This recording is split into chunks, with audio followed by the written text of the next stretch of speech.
leadership and accountability. So for the next few minutes, we're going to talk about leadership and accountability. So most of us know who the leaders are. I mean, you've got the presidents, you've got the prime ministers. Pretty much a leader is somebody who's in a position of power. Now, most of the time, leaders are selected by the people. For example, a president of a nation was voted in by the people of that nation. The main priority is to serve the very people that has put them in position. And that's what this video is going to be about, is how leadership or leaders who were put in power by the citizen to serve the citizens are now doing whatever they want and are getting away with it. So in this video, I'm just going to explain to you that a leader is someone who is supposed to serve. When you think of leadership, think of service. A leader is someone who's supposed to serve. I'll give you an example of a leader who knew what it meant to be a leader and cared about his people and made a great difference. Let me know in the comments if you've ever heard of Singapore. So if you've ever heard of Singapore, write down in the comments. Actually subscribe and like this video right now. But if you've heard of Singapore, today everybody wants to go to Singapore. Today Singapore is like a haven, it's a hub. Everybody wants to own property there. Everybody wants to go there for holiday. You hear Singapore here, Singapore there. But what most people don't know is that Singapore was extremely poor. It took one man, his name is Lee Kuan Yew. Lee Kuan Yew is the perfect example of what a leader is. He was a prime minister. He wasn't a president. He didn't even have that much power, but he was just a prime minister. But he was a prime minister that listened to the people.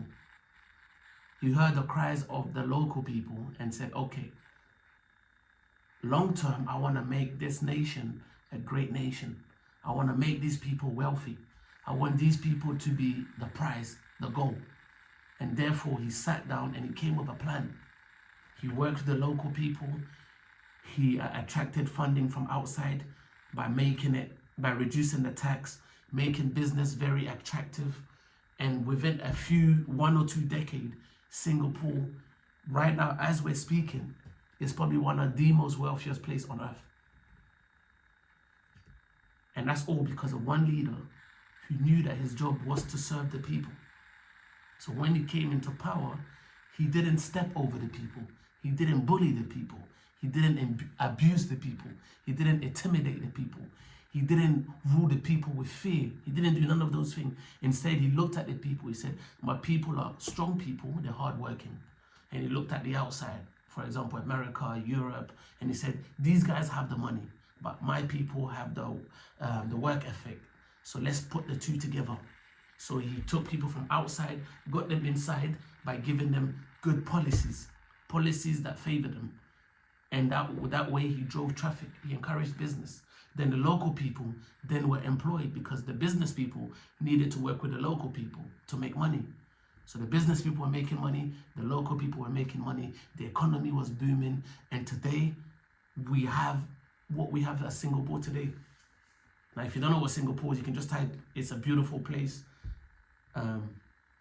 Infrastructure, top, best of the best. There's no wealthy person that wouldn't have a property in Singapore in their portfolio. Singapore, Monaco, Dubai, these places. But Singapore went to the top because of one man, Lee Kuan Yew. So that is an example of what good leadership is somebody that cares about the people, listen to what the people want, and actually work with the people to achieve it. Leadership is not a position of royalty or of glamorous or a position where you can just go and do whatever you want. Today in the 21st century, most of us don't even know that leaders are supposed to serve us, because leaders today, I don't know, they have their private jets, they have this luxurious lifestyle, and you're thinking, okay, let me look up to this person.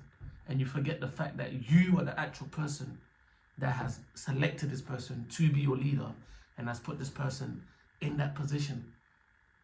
So I think it's important that we understand, especially as citizens.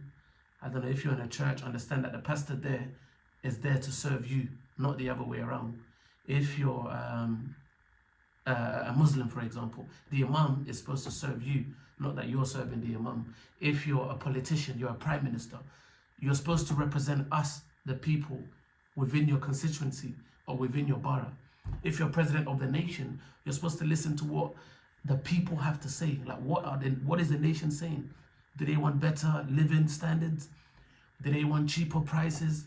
Do they want solution for electricity?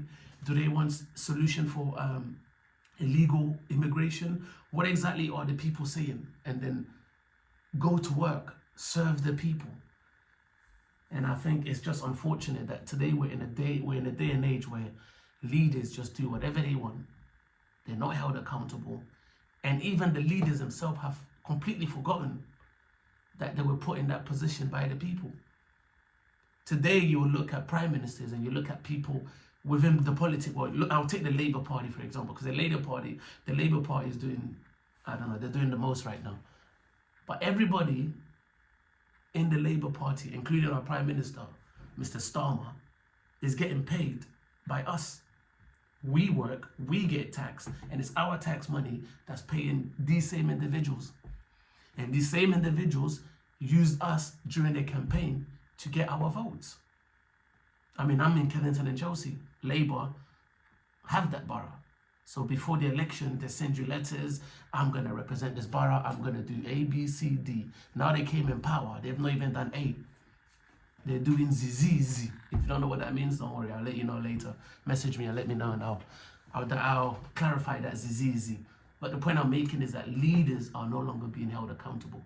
And that's because we, the people, have forgotten that leaders were put in position by us to serve us. Today, leaders are celebrities. We're now idolizing leaders. It's quite unfortunate. So they do whatever they want. They commit crime. They do forgery, a lot of abuse, physical and sexual abuse. No accountability. Nobody says nothing. So I think as a nation, as a people, we need to understand we have given these leaders that power.